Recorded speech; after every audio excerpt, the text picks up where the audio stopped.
नमस्कार दोस्तों, आप सभी का हमारे YouTube चैनल में स्वागत है। दोस्तों, अगर आप जानना चाहते हैं कि आलस्य क्यों आता है और आलस को कैसे दूर करें, तो आप बिल्कुल सही जगह पे आए हुए हो। दोस्तों, अगर आप इस वीडियो को अंत तक ध्यान से सुनते हो तो मैं गारंटी के साथ कह सकता हूं कि आपका जीवन बदलना तय है। इसलिए इस वीडियो को अंत तक जरूर देखें। तो बिना समय गवाए चलिए जानते हैं कि आलस क्यों आता है और आलस को दूर कैसे करें।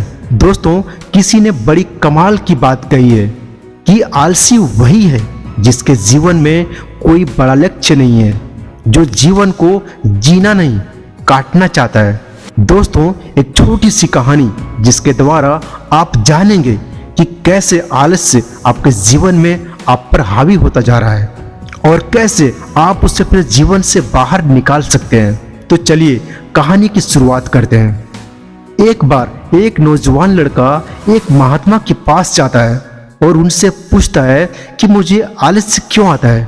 फिर वे महात्मा उस लड़के को उत्तर देते हुए कहते हैं कि आलस्य आने के दो कारण हैं। पहला कारण यह है कि जीवन में कोई बड़ा लक्ष्य ना होना, और दूसरा कारण है कि हमारा मन और शरीर कैसे काम करता है उसकी समझ ना होना। जिसके जीवन में कोई बड़ा लक्ष्य नहीं है उसके जीवन से तो आलस जा ही नहीं सकता, लेकिन उसे अपने शरीर और मन की समझ नहीं है, वह भी आलस की चपेट में आ जाता है। हमारा मन बहुत ही बड़ा कलाकार है और यह हमें मूर्ख बनाने में ज्यादा समय नहीं लगाता है।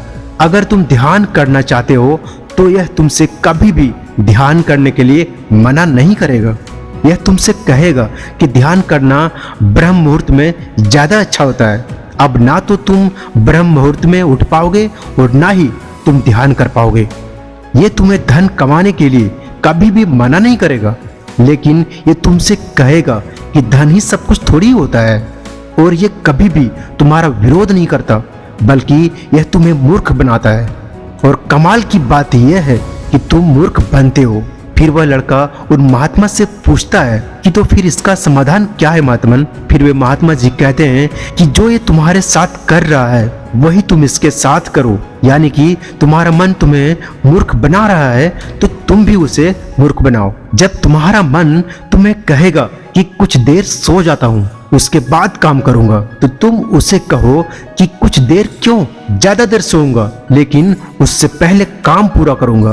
तुम्हारा मन तुमसे कहेगा आज स्वादिष्ट भोजन खाऊंगा, तो तुम तुरंत उससे कहो कि स्वादिष्ट क्यों, अति स्वादिष्ट खाऊंगा, लेकिन उससे पहले 1 घंटे एक्सरसाइज करूंगा। फिर वह व्यक्ति उस महात्मा से पूछता है कि लेकिन कब तक मैं अपने मन को मूर्ख बनाऊं। फिर वे महात्मा जी उससे कहते हैं कि जब तक तुम अपने आलस से मुक्त रहना चाहते हो तब तक तुम्हें अपने मन को मूर्ख बनाते रहना है। फिर वह व्यक्ति पूछता है कि कभी कभी तो ऐसा होता है कि मुझे अफसोस होता है कि मैं अपने जीवन में कुछ कर नहीं पा रहा हूँ, क्योंकि मेरे भीतर से कुछ करने का मन ही नहीं करता। फिर ऐसी स्थिति में मैं क्या करूँ। ये महात्मा जी कहते हैं कि मन को तो तुम मूर्ख बना सकते हो, लेकिन शरीर को तुम्हें समझना होगा। हमारा शरीर चलता है भोजन से, और अगर तुम मरा हुआ भोजन खाओगे तो वह तुम्हें ऊर्जा कैसे देगा। मरे हुए भोजन का अर्थ यह है कि ऐसा भोजन जो व्यक्ति अपने सिर्फ स्वाद के लिए खाता है,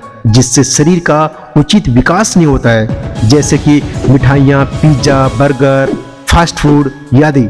इसलिए भोजन ऐसा करो जो तुम्हारे भीतर ऊर्जा पैदा करे, ना कि आलस, जैसे कि फल और घर का सादा भोजन। फिर वह लड़का महात्मा से पूछता है कि महात्मन मैं शुरुआत कैसे करूं। महात्मा जी कहते हैं कि शुरुआत करो एक बड़ा लक्ष्य निर्धारित करने से, यानी एक बड़ा लक्ष्य बनाओ। तुम्हारा लक्ष्य केवल कहने के लिए बड़ा नहीं होना चाहिए, बल्कि उस लक्ष्य के साथ तुम्हारी भावनाएं जुड़ी होनी चाहिए। अगर तुम्हारा लक्ष्य ऐसा है जिसके बारे में सोचकर ही तुम्हारे आंखों में आंसू आ जाते हैं, तो तुम्हें कुछ और करने की जरूरत नहीं है। फिर तुम्हारा लक्ष्य तुमसे सब कुछ करवा देगा। और अगर लक्ष्य इतना बड़ा नहीं है या फिर तुम्हारी भावनाओं के साथ जुड़ा हुआ नहीं है, तो फिर अपने लक्ष्य को खोजना ही अपना लक्ष्य बना लो। जिस प्रकार भगवान गौतम बुद्ध ने बनाया था, उन्हें पहले अपना लक्ष्य थोड़ी ही पता था कि वह मिल जाएगी। मंजिल में तो सिर्फ निकल पड़े थे।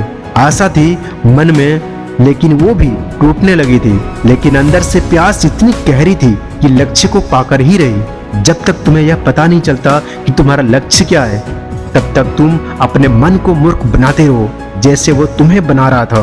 कोई भी व्यक्ति शराबी बनना नहीं चाहता है, लेकिन उसका मन उसे मूर्ख बनाकर उसे एक शराबी बना देता है। कोई भी व्यक्ति चोर बनना नहीं चाहता है, लेकिन यह मन उसे बार बार मूर्ख बना बनाकर उसे एक चोर बना देता है। एक बात को तुम हमेशा याद रखना कि जब तक तुम बुद्धि से ऊपर उठकर बुद्ध नहीं हो जाते, तब तक तुम्हारे पास दो विकल्प हैं। या तो तुम अपने मन के द्वारा मूर्ख बनो, या फिर तुम इसे मूर्ख बनाओ। बीच का कोई रास्ता नहीं है। अगर तुमने अपने मन को मूर्ख बनाना बंद कर दिया, तो यह मन तुम्हें मूर्ख बनाना शुरू कर देगा। फिर वह नौजवान लड़का कहता है कि यह तो आसान है, मन को मूर्ख बनाया जा सकता है। वे महात्मा मुस्कुराते हैं और कहते हैं कि यह आसान भी तुम्हारे मन को ही लग रहा है। यह मन कब और कैसी चाल चलेगा, उसके लिए तुम्हें जागरूक रहना पड़ेगा। अपनी जागरूकता को बढ़ाओ और जागरूक व्यक्तियों के साथ रहो, या फिर अपने खुद के साथ समय बिताओ। अगर तुम आलसी व्यक्तियों के साथ रहोगे तो तुम भी आलसी होंगे, और अगर तुम ऊर्जावान लोगों के साथ रहोगे तो तुम भी ऊर्जावान बनोगे। फिर वह लड़का महात्मा जी से कहता है कि मुझे अपने मन को मूर्ख बनाना अभी और इसी वक्त से शुरू कर देना चाहिए। महात्मा कहते हैं कि हाँ, सही कहा तुमने, सही समय की प्रतीक्षा करना भी इसी मन की एक चाल है। इसलिए अभी और इसी वक्त से काम पर लग जाओ। दोस्तों, जो लोग अभी इस वीडियो को देख रहे हैं, क्या आप भी सही समय का इंतजार कर रहे हैं, या फिर इसी समय को सही बनाने को ठान चुके हैं? दोस्तों, आज का वीडियो आपको कैसा लगा और इस वीडियो से आपको क्या सीखने को मिला, आप नीचे कमेंट करके जरूर बताएं। धन्यवाद।